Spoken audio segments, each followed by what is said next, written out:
Welcome! In this video we will start creating our scalable vector graphics charts with the PowerBasic Windows Compiler. This is our application as we left it at the end of the last video.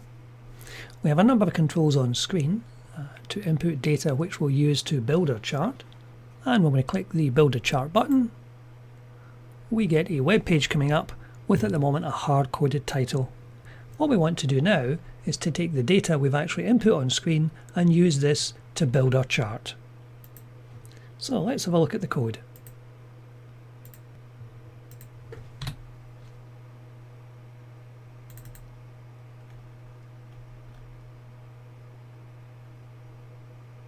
If we go down to look at the point where the button is clicked, all we have in there at the moment is we have the creation of the name of the file we're going to send towards the browser and a call to the build chart button which generates the HTML file.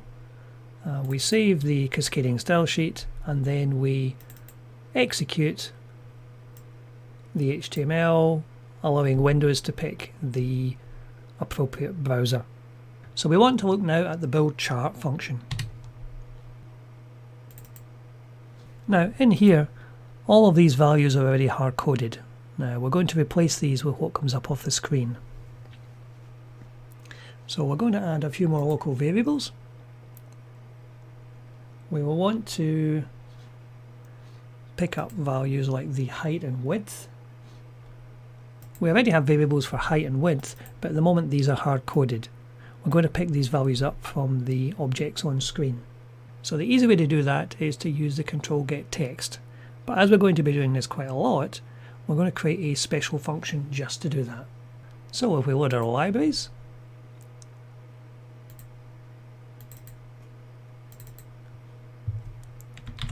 we're going to create a brand new function to get the text value of any text object on the screen.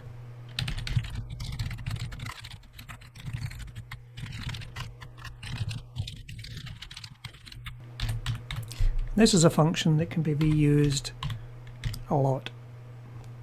So we need to give it two parameters. We need to tell it the dialog that the object is on,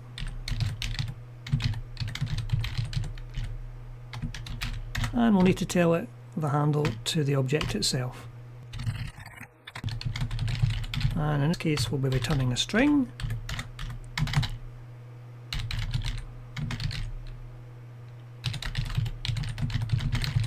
We'll create a local variable to pick up the text,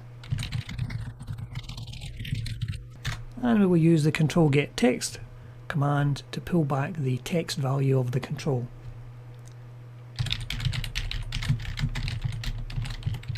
And we will then return the value we've got as a return from the function. So using this very useful little routine, what we can do is, rather than a hard-coded 200, we will paste in our function, and we want to pass two parameters, the dialog handle and the handle of the object that has the information we're after. In this case,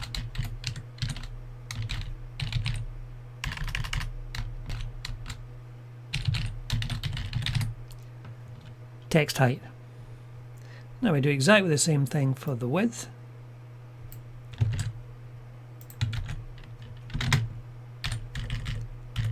And we'll use the width object, and exactly the same for the title.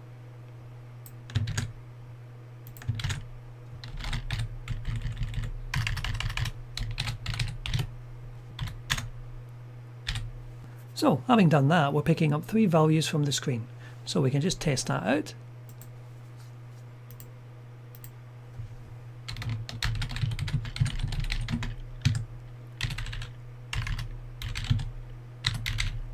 And clicking build a chart, we get up the new chart value. So it's quite correctly picking up the value we have on screen and displaying it in our chart. Now at the moment the size of that font is hard-coded. We want to pick up the font next from here, so picking up the font name and the font size. So that's the next thing to do.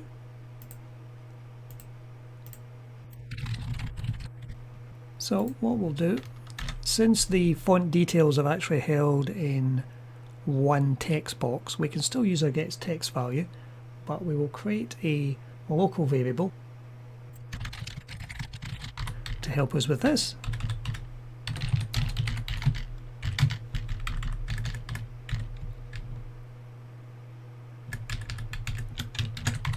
And we will reuse this common function. And what we're bringing back is the value that's inside the font title picked field.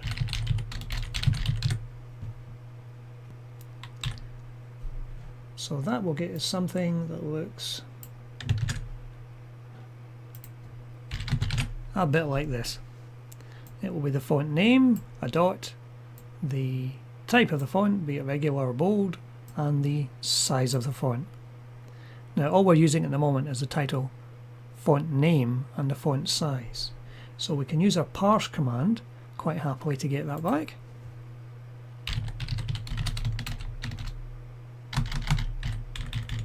The parse command is a very powerful string handling command. The first parameter is the string on which you're operating. The next parameter is the delimiter, and we know the delimiter in here is a dot, so we're using the dot. And the final parameter is the element number, in which case we're looking for the first element, which is this one. This will be the second element, and this will be the third element. So this will let us pick up the Verdana quite happily. The font size uses exactly the same approach.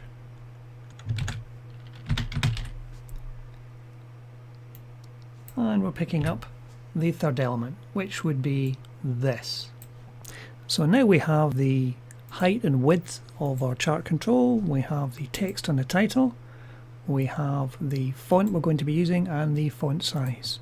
At the moment I'm leaving the location of this title on screen as being hard-coded, and we can then move on to the next bit.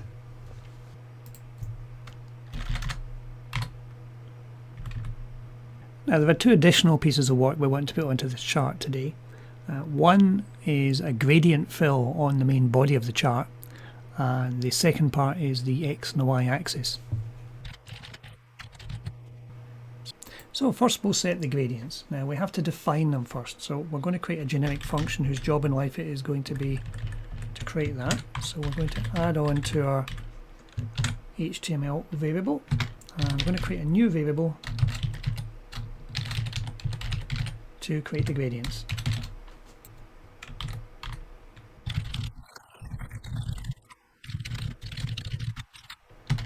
Now we're just going to do the basics of this today. We have got a color picker object on the main screen who's going to be used to pick up the beginning and ending gradient colors, and we can use that to gradient fill the screen. But what we're going to do today is we're just going to put the code in initially to hard code all of this, and then we're going to pick up the data from the screen in the next video. So I'll just explain what it's actually doing here. This is defining a gradient fill. Using the linear gradient tag, we're specifying it as gradient 1, which is the name and the ID of our tag. We're setting the X and Y values. This is going from 0% to 100%. And the colors we're specifying are specified in here as RGB colors. We'll be picking those up from the values on screen, but for the moment we're just going to put them in as they are. We will pick up the specific colors picked from the front screen in the next video. So having defined what the gradients are going to be, if we go back to our code, what we want to do next is to place the body of the grid. Now before we do anything else, we'll need to actually set some variables up. Now what I want to do is I want to define in the code left and right margins and top and bottom margins. And we'll need to make these big enough to allow text to go in below the actual chart, to the left of the chart, and obviously above the chart where we have a title. So I'm going to create some local variables.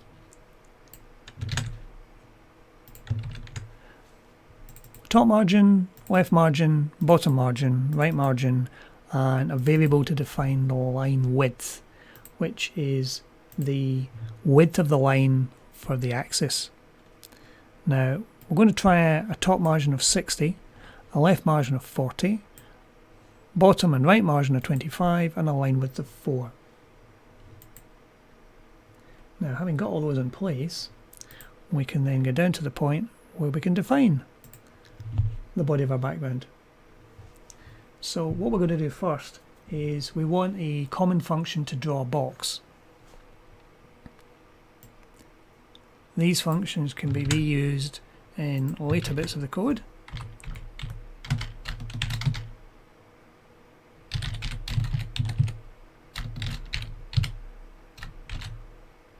Now the box will have a beginning set of coordinates, an x and y coordinate.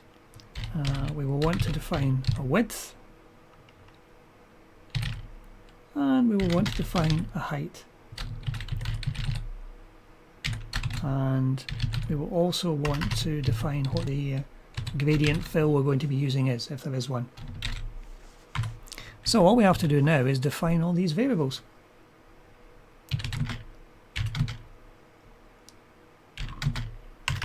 So the x1 we want to be equal to the left margin,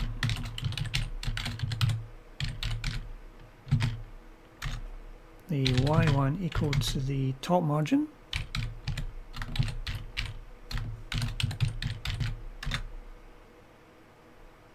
and then all we need to define now is the width and the height of the box. Right, that'll do us for starters. We may have to tweak some of the numbers slightly, but let's create the draw box function.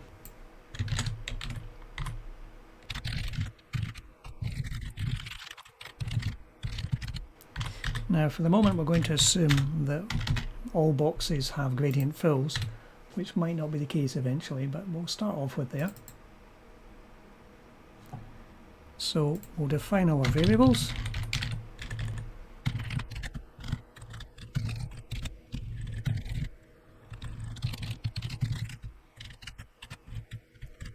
Now we'll create a local variable into which we can put our string.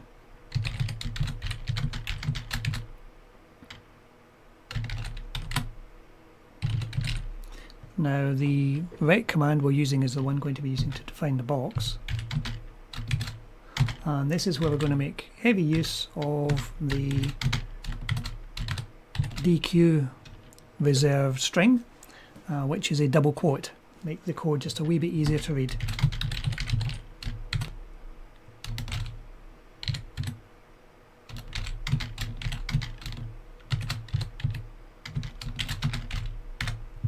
So for each of the variables following this, we'll do exactly the same for the y variable.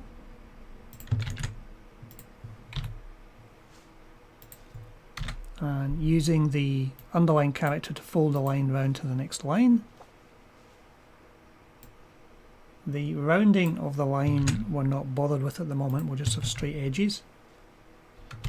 And we'll want to put in the width and the height.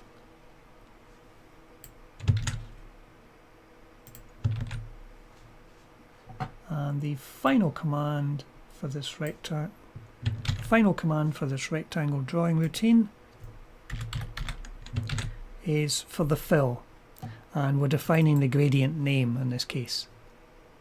Now this simple little function is now going to draw a box on the screen.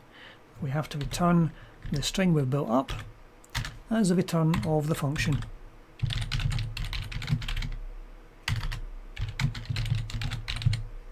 Keeping all your code in little functions, this makes it much easier to maintain and much easier to understand, and should make it much faster to write another application that's along the same lines. So if we go back to our function where we do the box, so we have defined the gradient for fill, we have drawn the box. So what we should have on screen now, assuming I haven't missed something. Oh yes, I've declined. I haven't created the variables yet. Right, having got the variables in, we should be able to run it now. Right.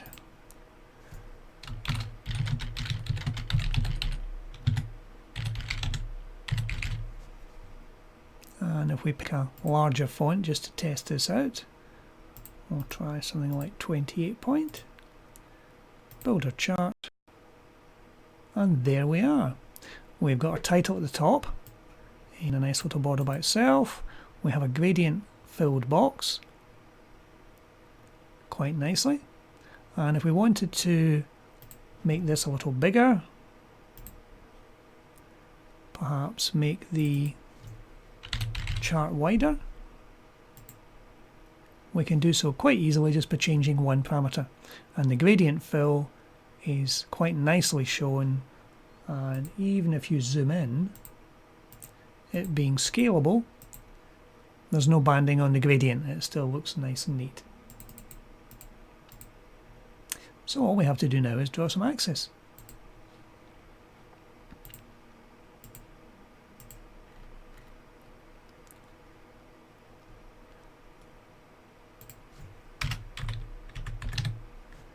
So after we've drawn the background, we want to put our axis in.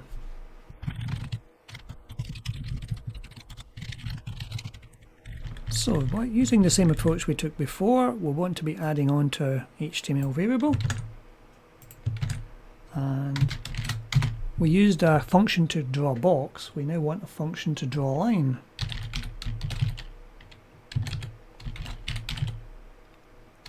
And as before, we use the same kind of approach, x and y coordinates to start, x and y coordinates to end, and we'll want to have a line width.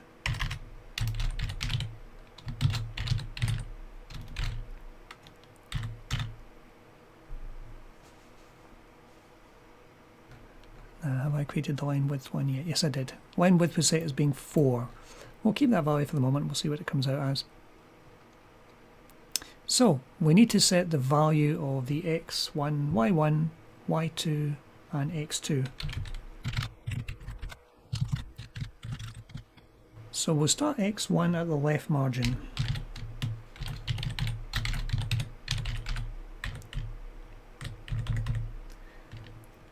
Now we know the height, so the y1 would be the value of our height, which is a string, so the val command turns it back into a number, and we will subtract from that the bottom margin.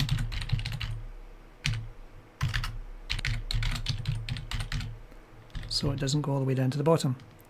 Now where we want the line ending will be the width, so the value of our width variable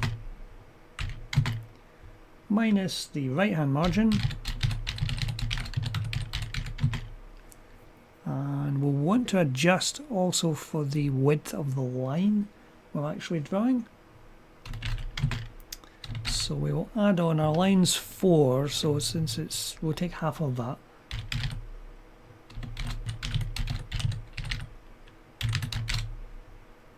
And for our final coordinate, we will use the height minus our bottom margin.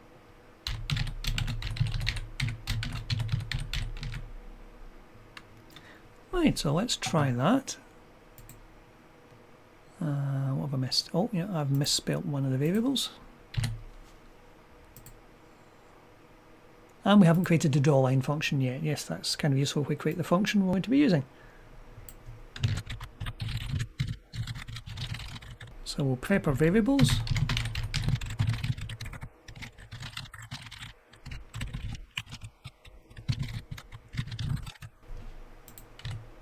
Now this one is very similar to what we've done before.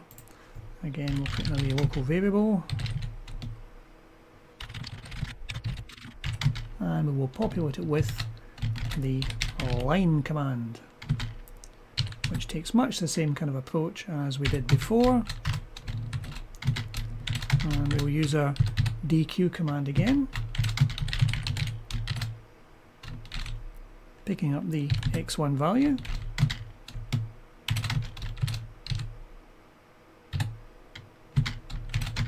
and folding down to the next line. And we take exactly the same approach with all the rest.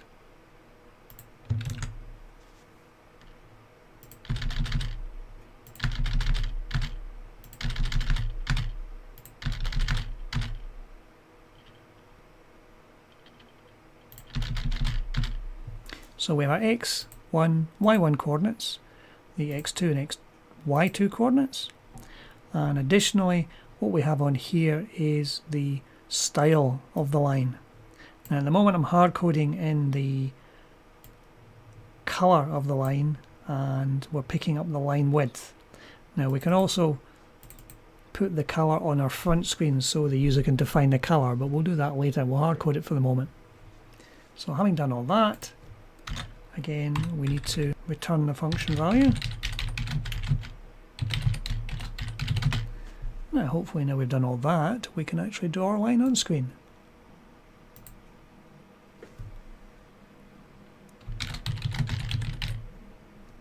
And we'll set our font size. Go for 28 again. Set the size of our chart. Go for chart. And there we have a horizontal line. So all we need is a vertical line now. And that's the beginnings of a chart. So if we go back to our code where we defined the lines, there's our first line. Now we want something similar for the vertical one. So we'll just clone all that code and we'll change the bits that need to get changed. So for the vertical one we're still using the left margin. And for the x1, the only addition we need on that is the same approach we took up here for the width of the line. We'll slot that one in. For the x2, it's just the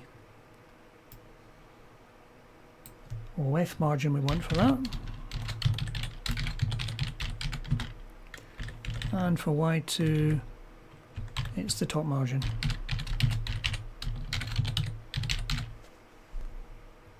Right, so let's try that and see what we have.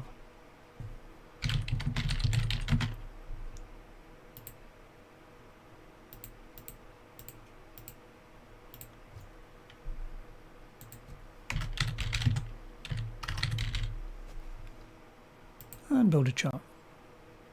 And there we go, we have x and y coordinates. And again, the beauty of these is it doesn't matter how much we zoom in,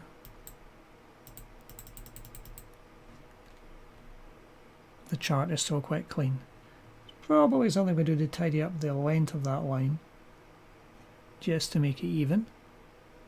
But what we've done today, we're picking up the title of the chart from the screen, we're picking up the width and height of the chart from the screen, we're picking up the font for the title, both the font name and the font size, quite happily, and we're drawing our chart inside our browser control.